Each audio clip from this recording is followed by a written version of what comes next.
Why? We have to be the same. Do we? It looks weird. Yes. It doesn't mean that. Bubba, get back down. You look like a giant. All right. Like, we have a conversation. We're not. All right, that's good. Yeah, but I still should be an inch or two taller than you. I mean, golly, why do we need to be the same height? Because it's more conversational. Then you look like a giant. No, I don't. Yeah, but this is like, there's right, the dichotomy. Let's get to it. We don't have all day. It's like you're fair-skinned, I'm dark, I'm tall, you're not, I'm a man. Short. I'm a man, you're a woman. It's like, we're different. We don't need to be the same height. We are having a conversation. Yeah, and guess what? This Every thing conversation is way too high. I can't even see your face. Go. Welcome to The Positive Spin. Today we're talking about families, not families. Go. Welcome to The Positive Spin. Today we're talking about relationships and children. I mean, how having children would impact Well, yeah, a but you also relationship. have to compare between the two, right? Yeah. The relationships without children versus those with children. I guess I just really wanted to talk about the challenges that having a baby will impose. That's all you want. Okay. Then let's do it.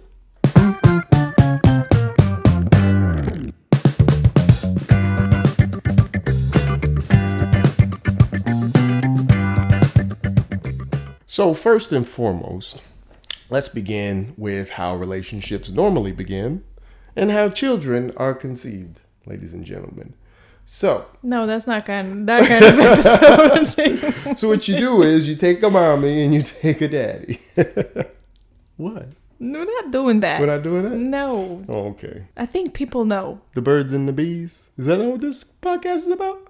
The birds and the bees? Yeah, we're not teaching people how to No. shoink. Wait, is that a new word? No, I just shoink. I just made that up. Okay, let's move it on. Let's talk about like a healthy relationship. Yeah. So usually it's a few date nights, right? You enjoy spending time with each other. You usually have no issues communicating. You have a good, strong relationship, right? Okay. And then you find out you're pregnant. Oh, And- yeah, just... No, down the line, okay? Okay. Some people marry, some don't. It's up to you, I guess. Yeah. What? I'll keep talking. And you find out you're pregnant, and depending on what kind of relationship you have, you might be happy. And we're gonna focus on the happy part, okay? We on the happy couple that found out they're pregnant. Okay. Is that okay? Well, you're trying to create conditions right now that lead to sort of like I'm an just ideal... talking. Yes. So I feel like couples don't know what they sign up for. Okay. Because you're pregnant, and let's say you're happy, you're celebrating, and then this child comes out. And child rearing is difficult. Let's just say your life changes completely. And if you're not ready for it, it might be a shock, and it might be harder than it should be. How so? What is this? An I'm not the interview. only one talking. You can What? put your own 2 cents other than yeah. Uh-huh. Well, no, you're laying the groundwork right now. You're laying the foundation.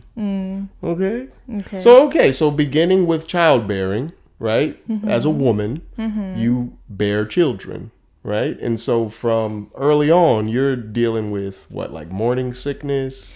Yeah, but I'm not even talking about that, which, yes, you have that, but I'm talking specifically when this child comes out. Yeah, but I think it begins with the childbearing. I mean, because... You'd say it changes a lot. Well, yeah, of course. Because, you know, when you see the pregnant woman in a movie or a show or just out and about, usually they're did up and they look nice, and people post their pregnant pictures on Facebook. Maternity their maternity pictures. yeah. And so they look so nice and so happy when in reality, you know, inside they're perpetually uncomfortable.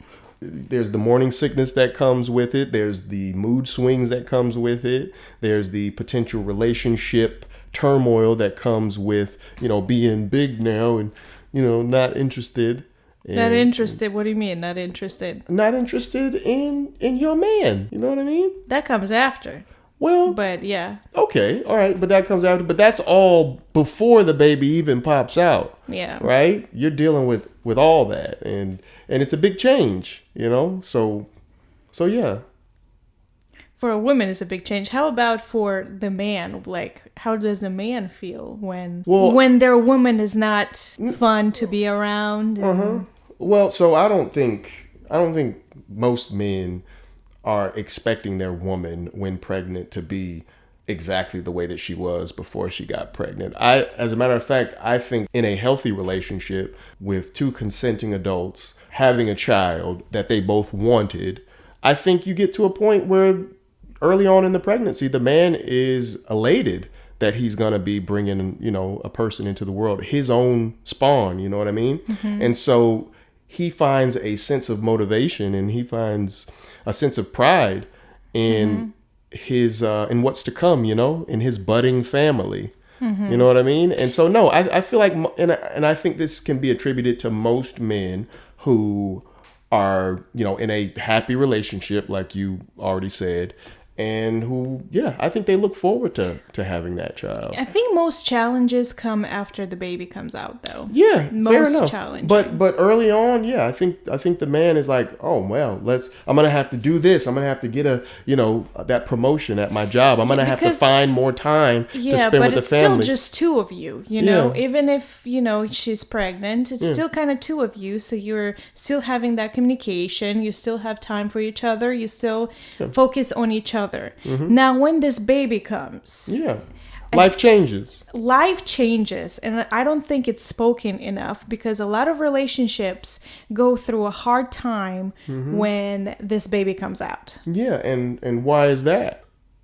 Don't do that. Well, why is that? Well, because we briefly spoke about this before we began recording, and I think you already have sort of an idea of why you believe that to be the case. Okay, so I looked a few things online because I wanted to see what other women go through, right? And I've seen a lot of articles on women's perspective. Yeah. Not as many on men, but there are some fathers that do speak about relationship turmoil after having a child or in the first year of baby's life.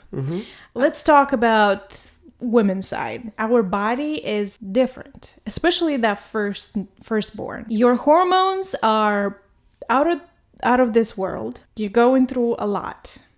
3, you have this baby. Honestly, this is probably the first one. You have this baby that is 100% reliant on you at all time.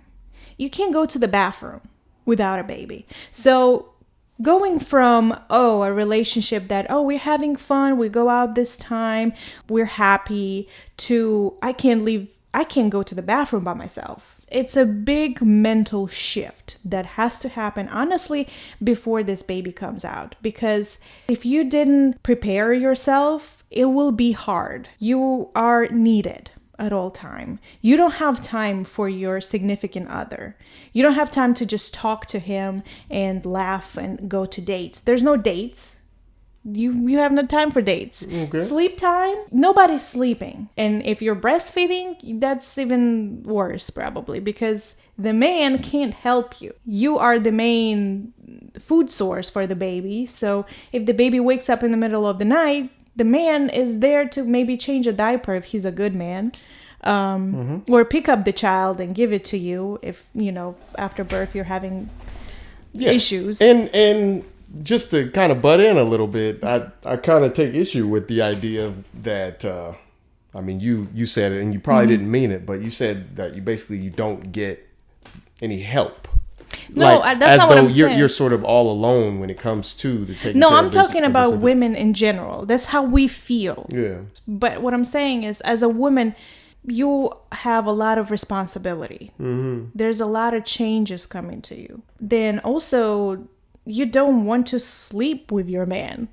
Yeah. You're not interested in that. And I feel like because you're so focused on being a mom, you don't want anything to do, or you don't have time or capacity to think about anything else. Yeah, and for a number of months right after delivery, you physically, literally can't. You can't. Yeah, and you don't want to. Yeah, and I think once that expectation is laid out, either by the doctor or by the mother or by both the doctor and the mother to the man, I think he understands that, especially, if you had sort of a natural birth. I don't even know, I can only imagine how a C-section is, for women and the healing time on something like that. But most men with, two brain cells to rub together could understand that that's sort of out of bounds. Yeah, but all of these changes can, if you don't have a strong relationship, all of these changes can make it a little shaky. That's when relationships go through a little dip. Well, yeah, a little dip. Some have a little dip and some have a larger dip. And you haven't even brought up, postpartum depression. Postpartum depression is a thing too. And yeah, of course. Yeah, a lot of mothers resent their partners because, why so? Well, let's say that the mother goes back to work, right? Okay, fast forward a little bit. The baby is going to daycare. Usually, if the baby's sick, who's gonna stay home with the baby? Yeah, the mothers. So the mothers start being more resentful because the man, he still can do a lot. Yeah. And the woman can't. Not anymore. Yeah. Like the man still can usually work because the woman will be the one staying home. And honestly, as a mom, I don't want to be at work while my son is or my daughter is feeling bad. Yeah. But the man, they can do that. Yeah. It's like you stay home. So the resentment comes from the reduced agency that you have over your own life, like sort of the reduced faculty that you have, or does the resentment come, or is it manifested in the fact that the man maybe isn't doing as much as you would hope that he would do at home? No, I think the autonomy. Okay. It's like the autonomy over your body, the autonomy over your life is kind of, it dwindles. Gotcha. In your eyes, the man, they can still do kind of whatever they were doing before. Yeah. And of course, it depends on the partner. On the partner, but that's kind of what a consensus that I've seen online. Well, I'm sorry to hear that. Unfortunately, women are the only, sex that can rear children. So it's just but shouldn't have bit that apple. Shut up. That's why I wanted to look into it, because I've seen so many posts about women having children and the relationship just not there anymore. Yeah. And I was really curious to see, obviously we went through our own little things with our firstborn, but I was curious to see what other relationships go through. And a lot of women kind of share the same thoughts. Yeah, but I've got some doubts as to sort of what the main cause is of the relationship crumbling after that first child. Like you say the interest is no longer there, but is that a mutual thing, or is it the woman getting in her feelings and deciding that, as you said, being a little bit resentful of the situation that she's been placed in, and deciding that this isn't what she signed up for, or this isn't the paradise that she once envisioned their relationship being? I think it's stacked on top of each other, because women get in their own feelings, and postpartum, this time is newborn phase. It gets exacerbated. Yes. Yeah, I understand. And they start being colder towards their significant others, or get upset, or whatever it might be. And then the significant other gets upset because they don't feel the same love that they might have felt before from their significant other. I don't think so? With that. Nope, not at all. So why do you think men, for the most part, after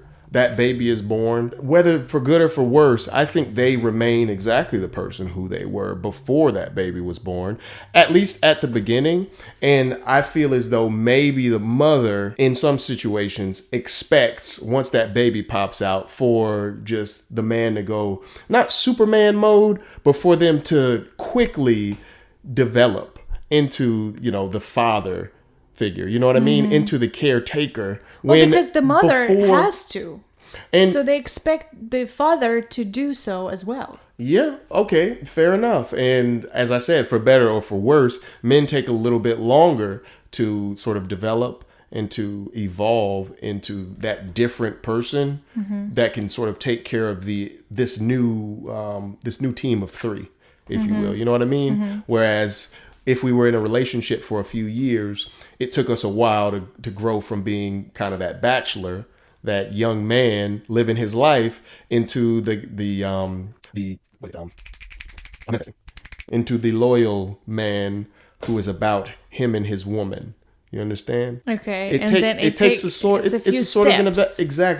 of evolution. And so when that baby pops out, we don't instantly become the best man in every situation. We have to learn. Yeah. I'm just saying, we don't instantly become the best man for every single situation, every novel situation that comes out. It takes us a while to learn, because we are who we are, and we try to stay true to ourselves. And oftentimes we make mistakes, but I feel as though we do learn, and we don't. It also depends on the man. It does depend on the man, but men are also not sort of beholden to their emotional state. You know what I mean? And so, as I said in a few past videos, we are a little bit more logical. And so we kind of have to analyze the situation a little bit before we can decide how best to approach it. And that's why it helps in these relationships if you're a little bit more stable, if you've got, if you've been together a while. I think it matters. Oh, I thought mentally stable. Well, yeah. So yeah. So I think it matters the conditions under which the baby was conceived. Whether or not you decided to conceive the baby, or if it was by an accident. Whether or not you guys have some assets. Whether or not you guys have good jobs. Whether or not, obviously, there's a lot of other variables. People that drink, people that smoke, people that live promiscuous lives. Have a healthier relationship too. It's like, how do you communicate? Yeah, but and also how do you have all of those positive things that are conducive to taking care of a baby, a newborn, if you're just kind of dating and you just kind of did it. You know what I mean? You see, and that's, again, I've read an article of a relationship. They were having so much fun together. They were a happy relationship. And then they had this baby, and the father didn't quite get it yet. The mom started focusing on the baby solely. Like, there's no time for the man. She's all hands deep into taking care of a child. Yeah. The father was still going out with the friends and doing all of these different things, right? And the mom obviously started resenting the father. And the father also was like, you're not there for me anymore. There's no communication between us. Yeah. We're not going to dates. We are roommates, basically. And at the time, and they have no intercourse at all because she's not interested. And how long did that go on before it crumbled? How long were they? From that article, they said, I think 11 months. Okay, 11 months. So, and one time the father came and was like, I don't love you anymore. I can't be with you because you're not that person anymore. And women do change after having children. Understood. And in that situation, obviously that father, like, granted, we're only getting one side of the story, and you always have to understand that there are two sides to every story, at least two sides to every story. But that guy obviously within 11 months probably should have adjusted his expectation of what the relationship was going to be, in the short term at the very least. Yeah. In 11 months after having a baby is a very short term. There's a lot of things that are going on in both people's lives, and it kind of is on the man to be that rock, to be that stable foundation, so that because the mother is going to go through a lot of different things, and that newborn baby in the house, I'm assuming they didn't have any other children, because if they did, he probably would have known what the expectation would have been. Having a child and taking care of a child is very different from just being married or being in a relationship without children. Yeah. And that's why it's important to work on yourself before you decide to have children. And also know who you're having children with. Yeah, and understand. But yeah, I'm sorry, not only work on yourself, but work on yourself and your relationship. Get to know the other person and build something together before you decide to have children. Because children are for life, unfortunately. Unfortunately. But children are for life. Thank God. You have to be stable when you have children, or else it's not going to be a great time for you, for the father or the mother of your child, depending on what perspective you're looking for, and most importantly, for the child. You want to provide your child with a stable home within which they can explore, all the possibilities. There's another thing to it that I wanted to talk about. While it's important to focus on your child and your newborn, it's also important to keep working on your relationship. As a married couple or as a relationship, you are the pillars. If you don't focus on each other, the entire family will crumble. Mm-hmm.